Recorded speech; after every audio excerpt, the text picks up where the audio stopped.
Hello, everybody. Tommy here, World at War Comics, and I have an amazing guest for you today. Today we have Jason Fabok, who obviously is an amazing artist. You probably grew up with a lot of his DC work.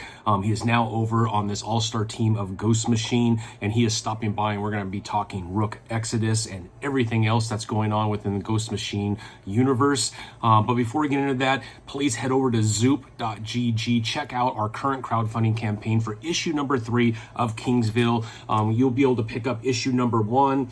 You'll be able to pick up issue number 2 if you're new to Kingsville, and then obviously issue 3 is there, and we have some amazing covers. One from Marvel and DC artist Omar Francia, and then we have Jordan Noir, who is now doing a bunch of stuff for Image Comics, Witchblade, Spawn, all kinds of stuff. So head over to zoop.gg, look up Kingsville, and we would love your support. All right, without further ado, here is Jason. Thanks, everybody. Well, hello, everyone. Welcome to World at War Comics. My next special guest, Eisner-winning artist extraordinaire, Mr. Jason Fabok. Jason, thank you so much for joining me today. Big fan. I'm sure you hear that a lot. You know, your Batman, your Detective Comics. I mean, your DC work is top notch. And then with Ghost Machine, I feel like I've mentioned this on a couple other interviews with folks. It feels like the Hall of Fame of comic book creators and artists and letters and colorists all came together to create a company. It is loaded with talent, and man, congratulations on being part of that. Yeah, thanks for having me. And yeah, it's been a lot of fun. It's been a lot of hard work, a lot of some nervousness too, because you're putting out new things, right? And you're sitting there thinking like, well, will people like this stuff? Will they get into it? And it's always very encouraging when you see kind comments coming back, when you see the sales numbers are getting better with each issue. Actually, it's kind of, usually there's a dip. We've had a little bit of a dip, but then it's coming back. It's coming up higher now. So it means that we're reaching audiences that people are finding the book still. So yeah, it's very exciting, a lot of hard work, but it's been very rewarding, I'd have to say. Yeah. I have to say the cover for issue 5 with Rook is quite the cover. It's been all over my feed from different sources. Congratulations on that. Did it go into a second printing already? Issue 5, yeah, it I did. think And so, right? yeah, I think it's yeah, it sold out. It sold out pretty quick. It was like a week. So, again, it's like uh, I don't know. It's very encouraging that we always kind of talked about the fact that we knew that all of this stuff would be um, it was more of a long game that we were going to play here.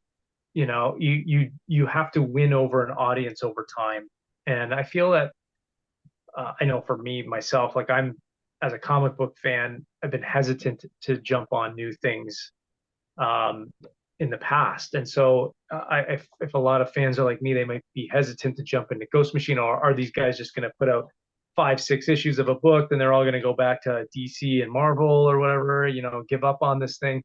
And I think as time has gone by, we've proven like, no, we're in this for the long haul. We're going at this, and so then the audience starts to build, and it starts to come, and it wants to read more of the adventures. And another really cool thing we've seen too is that people they're not just buying Rook, they're buying Rook, Redcoat, and Geiger. They're buying all 3 of the titles that we have.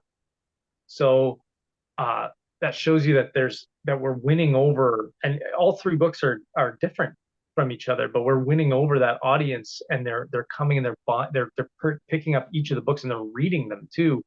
And the sales numbers have been pretty close with each of those books. So it's again, it's all of this stuff is very encouraging. It points in the right direction, that we know where we keep having to go, and we just feel that we can continue to deliver the best books we can, highest quality books, good stories, great art. And like you said, it does feel like we have like an all-star team of comic talent, and that was on purpose. I mean, we kind of, as we were talking about this, it's like, who do we want to work with? not only because of their talent, but also because we knew that they would fit into the team dynamic, which is very important. Um, and so it's like, as we each artist and each writer and even the letterer Rob Lee, I had worked with him for so many years on so many books, but I'd never met him before. Excuse me. And he's just such a great guy and so encouraging, has a wealth of knowledge about the comic book industry because he's been in it for so long, doing so many different jobs. And it's like he's a huge asset to our team. And a lot of people would just think, oh, he's just a letterer, but we see him as like, no, he's the best letterer, and also he brings all of these other things to our team, because we've given him a bigger role and given him a chance to break out of just being the letterer at DC. That's kind of with everybody at our team. It's like everybody has the opportunity to kind of become something more with Ghost Machine, and it's allowed people to really spread their wings and find new talents and new leadership roles that they never had before. Um, so all those things have been really good, and I think are making us a strong team altogether. 100%. Couldn't agree more. I actually had the opportunity to have Rob on, and yeah, I could see him in kind of a team consultancy type role because of that amazing experience from the art aspect, and obviously later in his career, mainly lettering. But what an amazing talent to go with the rest of that all-star team. It's absolutely insane to see a team that's so loaded as Ghost Machine. And obviously, that is a big part of the success with those three titles, as you mentioned, with Jeff so far on writing duties. I know we're going to get some Peter Tomasi here very soon with Francis and a lot of other really cool stuff that's coming with Hyde Street and Ivan. And so I'm really excited about some of the other titles too. And boy, when you have three titles that are just kind of humming like they are, I mean, that's got to bode well for all these other titles that are coming later this year, and especially at the beginning of 2025. Yeah, it's exciting because we this is our first or our second expansion, I guess. We had their launch books. Now we're expanding with these new titles, and they're different than the than the main three titles that came out first. They're a little different, um, and they are different genres and stuff. But again, the artistic talent on them is just top notch. The stories are a lot of fun and with great characters, and um, again, it's like I think people who, if you liked what's happening on Rook, Redcoat, Geiger, I think you'll like what's going to happen on Hyde Street. Even if horror, that kind of thing isn't your thing. I'm not really that kind of a guy. I'm not a horror movie fan, but it's like I want to get into that world, and because I know the talent behind it is going to deliver. So um, yeah, it's exciting. Those books hit October and November, so by the end of this year we'll have quite a few titles out, and yeah, we're just gonna keep moving forward and keep expanding as we go into the next year here too. Yeah, very excited as a fan. Jason, let's go back a little bit if that's okay. I would love to see where this passion for storytelling, passion for art. I know you went to university for, I believe, animation or art. So that tells me that you've had this kind of in your heart for a while. Where did that bug kind of start in your life? And was there someone in particular in your life that really drove you in that direction or supported you in that direction? Um, I, I, as far as I can remember, I was always really enjoyed drawing and art and filmmaking and looking at art books, and I remember sitting there watching like cartoon shows on a Saturday morning and just trying to like quickly sketch like characters and whatnot and try to figure out how to draw these different characters. So I'd always really liked to love that and wanted to um, I felt I wanted to pursue something in the arts early on. Like I knew what kind of wanted, but it was like where it was like I was really into music at one point, and then I was into filmmaking. I really, really wanted to be a filmmaker. That was kind of like my first real like goal or objective in life. I wanted to direct movies, but um, I actually, it's fun. Like, I had applied to a film school at the end of high school and I didn't get in, and I kind of wondered why. But and I was kind of really distraught by that. I had good grades and everything like that, but it just wasn't meant to be. That wasn't the path I was supposed to take. And through that, I got introduced to animation. There was a college here, St. Clair College in Windsor, Ontario, that had an animation program that they had just opened up a few years before. And so somebody had said to me, like, you love to draw and you love film. Well, animation is kind of like a blending of all that. Maybe you can learn different things and through this course that'll help you to find a place where you want to go. And so that was kind of my thinking. That was also around the time I started drawing my own comic book stuff. So I was like making my own comics at home. I was really getting into the art form, but I never thought I would be good enough to ever really pursue that.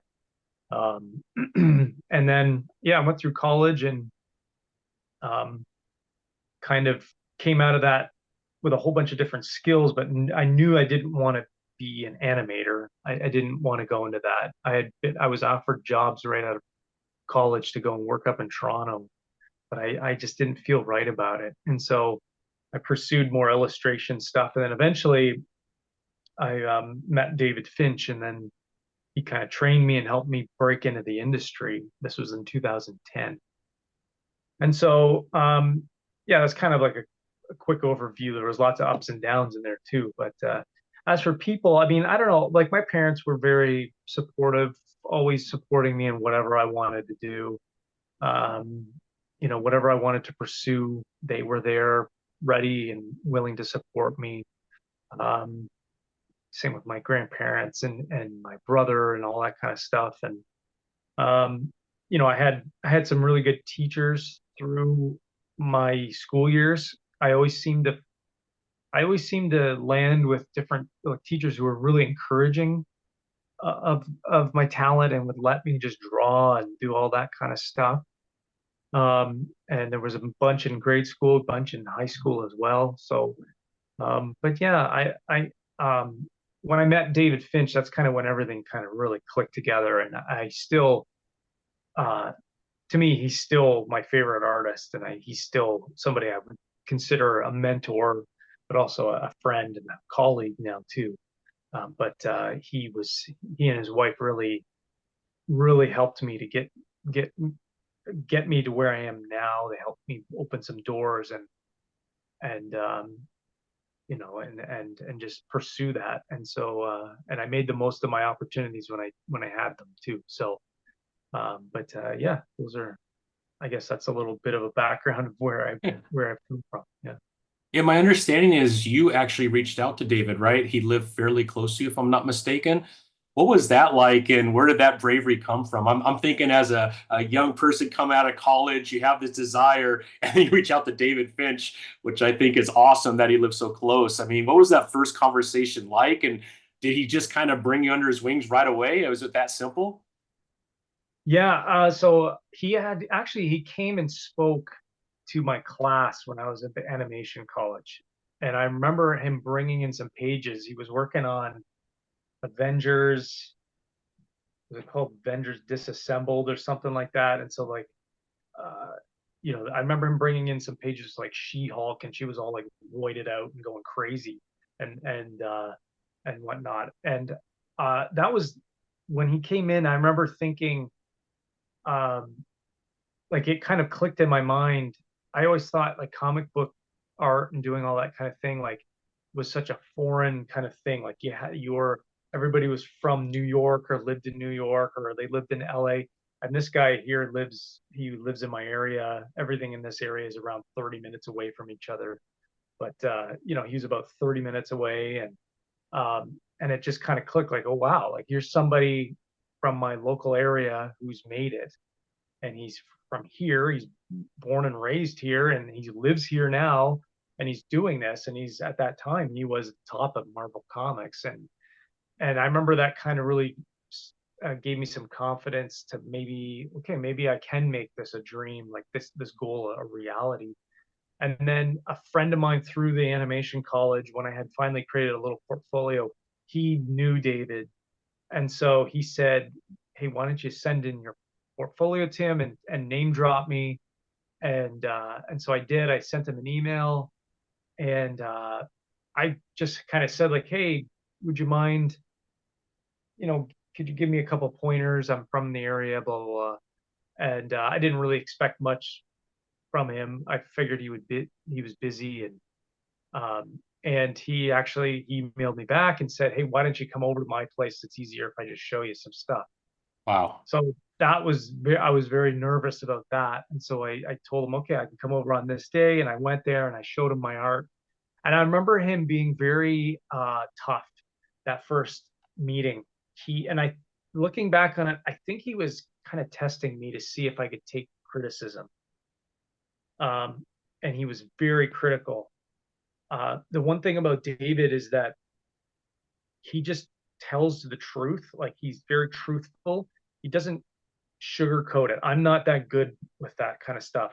Like, if somebody brings me a portfolio at a convention, I'm like the worst guy you want to bring your portfolio to. Just gonna throw that out there, because I want people to leave with a positive feeling, but I kind of do hold back because I don't want to crush people. Whereas David, like, he just says it like it was. And again, I think he was kind of testing me. And so he gave me some positives, but he also ripped my portfolio apart and told me where I was bad. And this isn't very good. And this isn't very good. And like, he just outright said that. But the cool thing is that he also said, well, he showed me a little bit. I remember the first thing he showed me, he was doing he showed me some quick how to draw some buildings and perspective kind of thing. And he just said, go home and draw, like, fill up a page of buildings. And so I did. I went home, but instead of just drawing one page of buildings, I think I drew like two or three, and brought it back in 2 days, and showed up at his door, and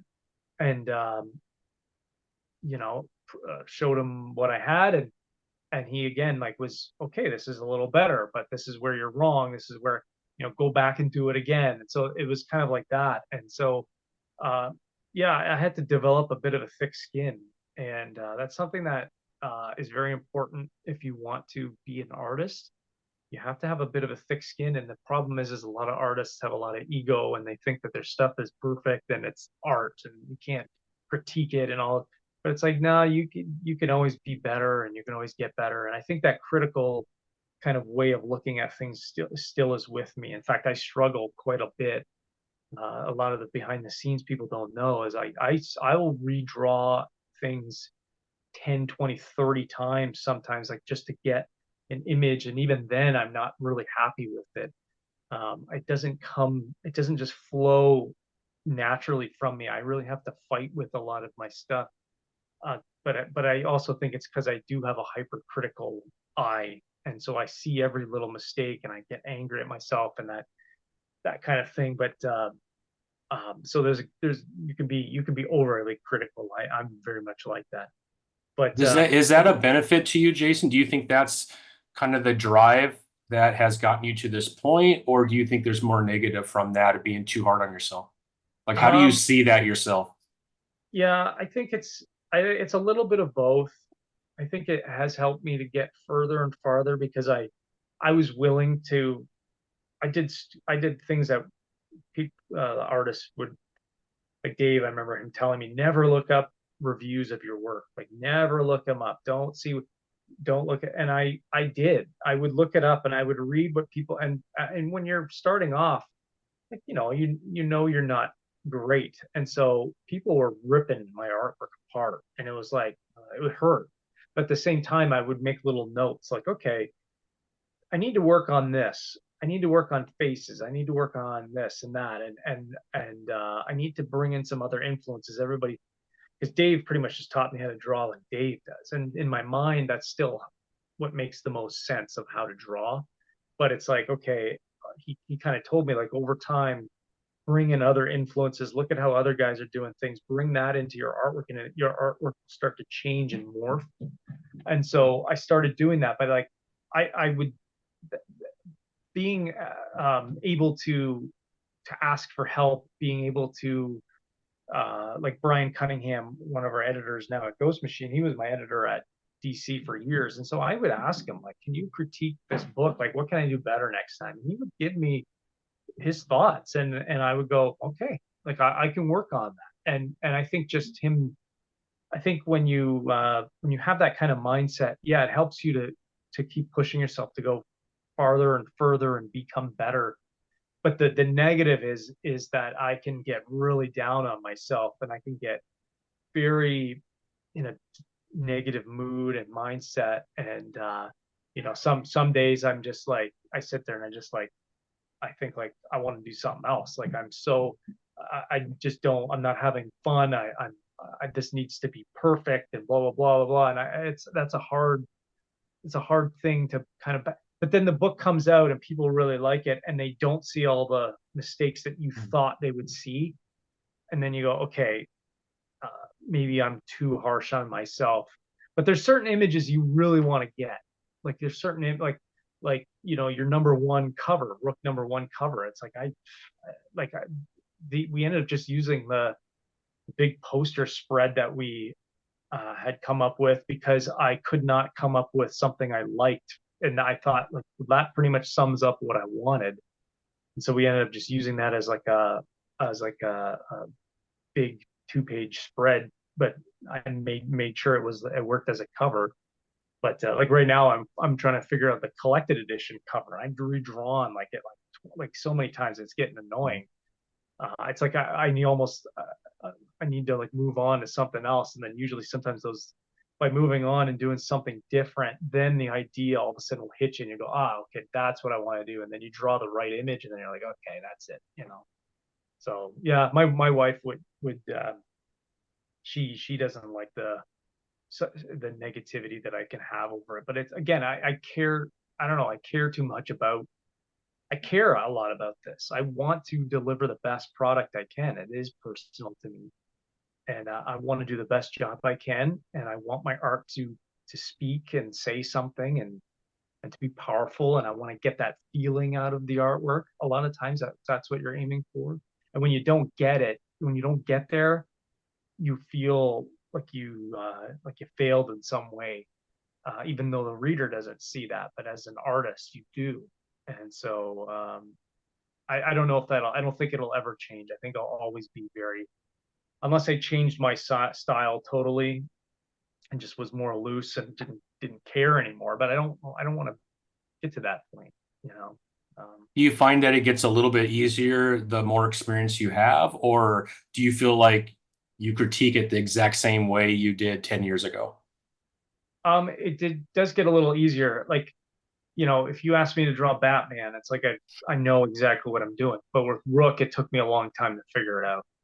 In fact, a lot of the final issue of Rook, I went back and redrew a lot of it, like a couple weeks before the the book was ready to be colored. Like I went back and I changed, like the helmet changed quite a bit, so I changed that and the proportions of it, and there was things I just wasn't happy with. And then I finally kind of said, okay, I think I figured out what I want the character to look like. Even Direwolf and stuff, that happened in issue 2 as well. Like I went back and redrew a lot of issue 2. It wasn't until like issue 3 or 4 that I kind of went, okay, now I kind of know what I'm doing here. But those first couple issues, I was very harsh on myself. And Jeff was like, "This looks great. Like, why are you doing this?" And I'm like, "No, because I'm just not. It doesn't feel like it's ready yet. It's it just needed to cook, and I needed to draw more, and then I needed to look at it with a critical step away for a while, and look at it again and go, okay, this is the direction I got to go, or I want to change this, or I want to do this differently." So yeah. Yeah, that makes a lot of sense. I think from the outside looking in, if you're a writer in 2010 and you come on Batman, and Batman's been drawn for 65, 70 years at that time, right? You have something that you could look back on and say, look, Batman needs to look somewhat like this. Of course, it'll be in my style, but I already know what that looks like. When you're looking at Rook, Direwolf, like that's never been done before. So you're creating something that no one else has seen. So it kind of makes sense that the stress and the pressure you would put on yourself for a new character and a new world, that makes a lot of sense. Now, if you were to go back on a Batman and you're beating yourself up like you do for Rook, it'd be good to have a close friend put their arm around you, Jason. Go, Jason, you've already proven yourself, my friend. You're doing pretty darn good. Yeah. But I tell you, I mean, just as a comic book fan, walking into a comic book store, and you probably know all these names of some of the hot artists right now, whether it's Daniel Warren Johnson, Jorge Jimenez, Dan Mora. Your name is in that. I mean, there's no hotter artist right now in comics than you, Daniel. Like that's the impact that Rook so far has had. I mean, Brian on Red Coat has done amazing as well. Like you guys are killing it right now. And some of these covers and the characters, and especially the helmets, are just next level, Jason. Like I don't know how long it's taken you to be able to come up with all these different helmets. I don't know if you and Jeff sit down and talk about, okay, here's the next animal that needs to have a helmet, and here's what we'd like that character to look like. But boy, these are amazing. I can tell you as an action figure collector, the minute that a Rook Exodus action figure comes out or a line, that'll be the first thing I purchase, man. They're just that awesome looking. Yeah, it's the the whole Rook thing is something that goes back quite a while. It's an idea for a character I had been messing around with for a long time, but originally he was just a guy who just had a bird helmet. And that was pretty much it. It wasn't because I just always liked the idea of a cool bird kind of character, like a space Batman kind of dude with a bird helmet instead. And then Jeff kind of would say like, well, why does he have a bird helmet? Like, what's the point of it? And so then we started discussing like, oh well, maybe he can control birds, and then that kind of started out, well, what if there's other characters? And so everything kind of came very naturally with that. And design wise, it's just like I always was looking. I just try to. I like the different.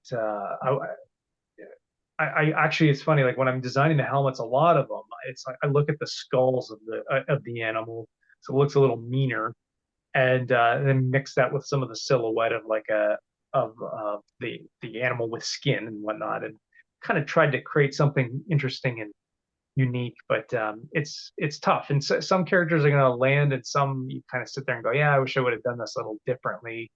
But I think um, I don't know when Jeff and I really started to come up with the idea, and we could started to see it. I kind of sat there and said like this feels like something that is very original, and it's hard to find that because I mean people would say, oh well, Rook has a little bit of this and a little bit of that, and I can get some of it's a little bit of Mad Max and a little Star Wars and 80s cartoon stuff, but it's like yeah, but it's still like yeah, there's nothing new and original under the sun. Everything's kind of like a mishmash. Even Batman is essentially a mishmash of the Shadow and like those pulp kind of characters, right? And Yeah. Zorro and all this kind of stuff. But it's like I don't know with Rook, it's like okay, I feel like we actually did come up with something that's pretty original and kind of cool, and it does have a very a broad what's the word? It has a lot of potential, I guess, to where we can really go wherever we want with it. And we had a lot of fun with this first arc, kind of setting things up and kind of telling a little bit of the story of these characters. And then now we can get deeper into that, and we can with the second arc, we're going to be introducing a new villain and villains actually, and some other new characters and stuff like that. And but it's funny because Jeff really challenges me because I'll come up with a design for a character. And he's like, yeah, that design's cool, but like, who is this character? Like, what is he really about? Like, what makes this character interesting and new and different? It's kind of like, okay, well, that's your job, Jeff. I'll come up with a cool visual, but you got to come up. But sometimes that also informs the character. So if you have a character who's supposed to be, a little more funny or fun and goofy and witty, then you want to kind of have that into the design of the character as well. Or a character is very serious or mean or intimidating or scary. And so we do discuss quite a lot of that. And we have we want to bring in all these characters and stuff, but it's like at the same time we want to make sure that we pace ourselves and bring them out one at a time and give them a spotlight and all this sort of thing. We teased a bunch of characters in the first arc here, and we'll meet some of them as we go. But um, yeah, it's been very cool and very rewarding to see, like, people and what characters they've latched onto, and getting a lot of different comments of, oh, I want to see this character, I want to see that character. It's like, okay, yeah, we want it too, but it has to come naturally and in time as we build out this stuff. I'm sure you get a lot of people writing in different animals, like, hey, there's the next animal you should do, right? Yeah, yeah, that too. And it's fun. Actually, my son Eli, he comes up with a lot of different ideas, and he's really, wants, I want to, what about this character? What about that? Could you do this? What would this character look like? And so he's kind of really gotten into the idea, and that excites me, to see that, coming from him. That's awesome. You think he'll be an artist? Is that they change so much, but right Yeah, today, it looks like that's maybe where his heart is at. yeah, he says he wants to be a comic book artist, and same. My daughter, she loves to draw too. My youngest, he hasn't. I mean, he's just barely can hold a pencil right now. He's just starting to get into school. So, but the other two, all they do is draw all the time. So, um, we'll see. I would love it if they became uh, professionals and they could take over the book and run with it, one day and pass the torch. What do you consider Rook in the history of everything that you've been able to do at DC? Would you consider this the most challenging part of your career, or is there a little bit more of a release because of the people that you're working with? You have ownership in this. Like, how does this compare to what you've done before, and how more difficult or easy is it for you with Ghost Machine? Yeah, I think this is probably the most challenging. Um, it's when you're drawing Batman or Superman, like we were kind of discussing before, you have like 80 years of history you can pull from. You've seen what other guys have done. You can kind of draw upon that for inspiration and build something that so that it fits within that, that feeling that people want from Batman or Superman or even Swamp Thing and stuff like that. Um, with this, you're creating everything new from scratch, and you kind of know, well, okay, with Batman, if I do these things, people will generally like it. Whereas this, it's like, okay, well, we got to really make sure we have a good story, get people into this. We want them to come back, and it's a different kind of challenge. Um, on top of that, it's like, you know, we like originally when we started working on this, I just figured we would release Rook at Image or something like that, and it would just be a book, me and Jeff Johns. But then it slowly all this stuff merged and became a full company. It's like, so now you're thinking about those things too. So you're thinking about all these other things, the business side of things, and I'm learning about the business and how it all kind of works and how it, you know you you know how much money you put into a book and how many covers do you put on it. Each cover costs you money, and then it's like, so you're trying to balance all of these different things. You can't just do whatever you want. You still have to be uh, budget and make sure everything's under control. But it is rewarding in the sense though that um, it's the most rewarding because it's like, okay, like this is something that's me, and it's like I own this, it's me, and I can build a legacy with this, and I can control it, and I can build out a good story with this, and it's, Jeff and I are really, grooving on this right now, and it's fun to be part of that with him and with the group that we have around us. But it's, yeah, at the same time it's very hard work. I remember once having a conversation with Greg Capullo when he was working on the book he was doing with Mark Millar, and I forget what it was called, Nemesis, but maybe? Is it yeah, Nemesis? I Yeah. can't remember. Okay. But he was saying, he was like, yeah, I've been working on this creator-owned book, and I have to go home and do all these designs and stuff. And I said something to him like, well, isn't that easy? It's like you get to design whatever you want. He said, no. He's like, this is way harder because I have to design everything. I have to come up with every little, who are the people of this world, and what do the buildings look like, and what does the vehicles look like? He's like, Batman is easy. You just know exactly what it's supposed to look like. And that's been the same thing with Rook. It's like I have to come up with all of these different things. And sometimes it takes me like a week to come up with just a design for something. And then even after that, you're like, well, I just got to go with this and do it because I got to get working on the pages, right? And so, um, yeah, it's the hardest thing, but it's also the most rewarding thing. And I think too, we've gotten past some of the hardest parts, which was the launch of everything, getting it out there, getting the first couple issues drawn so that you kind of start to get a sense of what you're doing. Um, now all of that stuff is kind of out and done. So I felt I probably since issue 3, I really felt like, okay, I kind of I can get into this a little more, and I can relax a bit and just tell the story, and I don't have to worry so much. And um, I'm preparing for the next story arc, and it's like I know these new characters I got to come up with, and then I'm trying to like figure out, okay, what are they going to look like? And some of them come really easy, and then others you're like, I got to figure out something different or an original with this character so that they stand out a little more. And that can get tough too. But yeah, I but I wouldn't go. I'll say this though, I wouldn't go back to DC and Marvel. Like and I sometimes when I've been at some of the comic conventions, people will ask me that, and usually younger guys, teenagers and stuff. Oh, are you ever going to go back and work on Batman again? And when I say probably, I hope not. Like I don't want to. I've done that, and they kind of sink a bit, like because to them those characters are all that matter. And it's like I love those characters, and it was a great honor to work on those characters. It really was. Like I feel honored to have had a chance to put a stamp on those characters, even if it's just a little bit.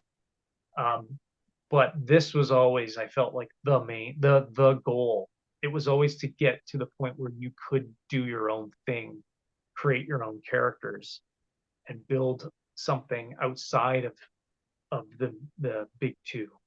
That always was the goal. And it's like I'm really hoping that this goes on. And I would love to ride out the rest of my career and do the next 10 years or so just working on Rook, and that's where I ended off. And I would love that would be that to me that would be the perfect story, the way I would want it to end, because it's like I get to do what I want to do. It's a lot of hard work, but I'm creating something brand new, and that's to me that's I feel like we need more new things in our society. Um, all of our pop culture is just stuff that's been out for since Batman and stuff's been around for 80 plus years, and then you have like a lot of stuff from the 80s, which is still popular today. But like we need some new things and some new ideas and new characters coming out, and comics have been doing that. There has been a lot of new things coming out, but I want to be part of that. I want to be making the new stuff, for that next generation as well. Yeah, I definitely think Rook is part of that. So congratulations on that. I think it's very difficult to come up with a storyline that hasn't been done before. And to your point, there will always be instances of, oh, that looks a little like this, but the story itself, I've never read anything similar to this. So congratulations on that. I will say it's kind of music to my ears as a comic book fan, of not having like a reissue of number 1 in a year of Rook, because the whole team has changed. Like I understand, in the big two, there's so much movement. It's such a big company that happens, so that's not a negative. But I can say as a fan, to have a whole team change in the middle of a story that you're really into is really hard, right? So having that consistency, I think is something that's also extremely attractive about Ghost Machine and everybody that's working on these titles, because I think that feeling that you have is also shared with Brian and Ivan and a lot of the rest of the folks on the team. Is they want to create something long term that they could churn out amazing stories with amazing art for the next, maybe it's 10, 15 years, whatever that looks like. That's music to my ears as an older fan that is experiencing a lot of changes constantly in some of the titles that I love. So I'm all in for that, my friend. Yeah, and I would say this, like, so some of our books, like Red Coat will have a couple fill-ins here and there as Brian, he can't, he wants to draw 12 issues a year, but that's a lot of work. It is. It's a lot of work. And Geiger will have some rotating artists between Gary doing the major arcs and stuff like that. We have Paul Pelletier coming in and doing an arc on Geiger for I think it starts in issue 7. But with Rook, that was something we talked about from the beginning, and Jeff and I both felt like nobody else could really come in and do this book. And so a lot of people, I just want to get this out there. A lot of people have been asking, well, does Rook end with issue 6? No, it's an ongoing book.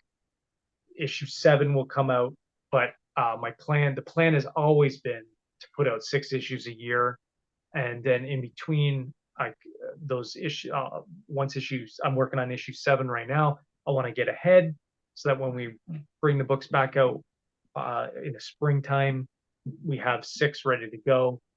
And I think also, not to get too far ahead, but if the book is still like, if people still want more and we see that there's an appetite for it, we have also discussed the possibility of maybe doing like a spin-off series or something that would come out in between the story arcs while I'm getting ahead, so that we kind of keep the book and title going in a way. And maybe there would be a series that focused on other characters in the universe and told their tales. And so we've talked about that too, but it's something that we don't want to rush that, and we want it to come naturally. And so yeah, so I can't draw more than so many issues a year, and I also don't want to draw more issues a year than what I am. I want to put my best work out there, and I want it to look the best it can. I don't want to cut corners. And this book is a very hard, like I said, it's a very tough book to draw, and but it's not going anywhere. I think issue 6 teases a lot for what's coming up, and then we'll hit the ground running with issue 7 and 8 and 9 next year, and just keep it going like that, I think, for a while, and see how it goes. And until I want to keep working on Rook until I either physically can't or feel like I can't go on any longer, kind of thing. So that's kind of my idea there. And yeah, so we'll see how it goes. Or until you could hand the pencil off to your oldest or Yeah, your daughter, maybe. you never know. You never know. You never know. Well, Jason, I can't tell you how much of a big fan I am of your work. Huge fan of Rook. What you and Jeff have done on Rook Exodus is just phenomenal. The characters are phenomenal. The artwork is phenomenal. I would love in my room just to have all the different helmets just across. I'm sure a bunch of people are already asking for that. And then I know I've talked to Jeff and he mentioned, the idea down the road is possibly to have an action figure line. We know that we're already getting one action figure here very soon. So I'm hoping that this is on the docket for those action figures, because those would look I would create a whole shelf just for those, just because I think they're so amazing. Of course, the helmet needs to come off and go back on. Please remember that, Jason. Yeah, But yeah. All that stuff, I would love it too. Like, I'm a big nerd and geek, and I have all kinds of toys and action figures and stuff like that. And it's like, I think it's like we with Ghost Machine, we want to find the right partners, right? Like, we have the Junkyard Joe coming out. yep. Medsco came to us and said, like, we want to do this character, and it's like, great, like that's really cool, like that people want to partner. And so I think all of that stuff will come in due time. But again, it's like we got to build the audience and build a desire for this stuff, and it takes time for that to really happen. And I think as we move into the next arcs and we show like, hey, we're not going anywhere. Like this book is going to hit issue 12 and it's going to hit issue 15 and 18. It's going to keep building as the years go by. People will they'll latch onto it, and hopefully we can build a really cool mythology, and people will pick out, yeah, I really love this character. I am the fox character. I want to be that character. I'm the stag, or I'm Rook, or I'm a direwolf, and they'll really latch onto that stuff. And so, we'll see. It's like I have, I don't know where I put it. I have like little, my brother, I had a better one somewhere here, but I can't find it. My brother, he is a 3D designer, and so he actually we did That the is Rook awesome. helmet, and so I used this for like reference for drawing it, right? And so like this is just 3D printed, but it's like I have the actual like files of like Rook, Direwolf, Ursa. Some of them are very rough, just to get a sense of shape. But it's like I have those files. So if we ever do stuff like full size helmets or action figures, I have like the official like file that I can just hand on over and be like, there's the helmet, man. Like do it. Like let's make it, Let's So do it. yeah, so we'll see. In time, I get excited about that stuff too. And it's cool to see like fans doing stuff too. They're making 3D Oh yeah. helmets, and like it's like that's awesome. Like it's really neat to see it, and fan art and all this kind of thing. So um yeah, it's exciting, it's very encouraging, and it makes me, on those days when I'm really struggling with my confidence, it gives me a boost to sit there and go, okay, people do care about this. But I also want to make it the best I can make it, um so that I'm, when you're picking up a comic book from me, I want it to be worth every cent. I want you to go back and look at it a second, a third time, right? That's Yeah. always been my goal. So Yeah. thankful that people Well, are enjoying it. people are enjoying it, Jason. I could tell you that. It's definitely one of the top, I think, titles of the year for a lot of people. If you go on YouTube and listen to reviews, it's going to be on the top of a lot of people's list. So congratulations to you and the entire Ghost Machine team. Obviously, I'm a big fan. Love everything that's being produced right now. But I'm also a big fan of you, and I really appreciate your time today, Jason. It was such a pleasure and kind of a geeky moment for me to be able to meet you. And I hope this isn't the last time. I hope as more news comes out, we could have you back to talk about either that next arc or the spinoff or hopefully action figures, whatever that is. It would be great to have you back. But I do appreciate you for your time. I know you're extremely busy. Thank you. And I really do hope that you have an amazing rest of your week, my friend. Awesome. You too, Tommy. Thanks for having me on. You bet. Until next time, we'll talk soon, okay? All right. Talk later.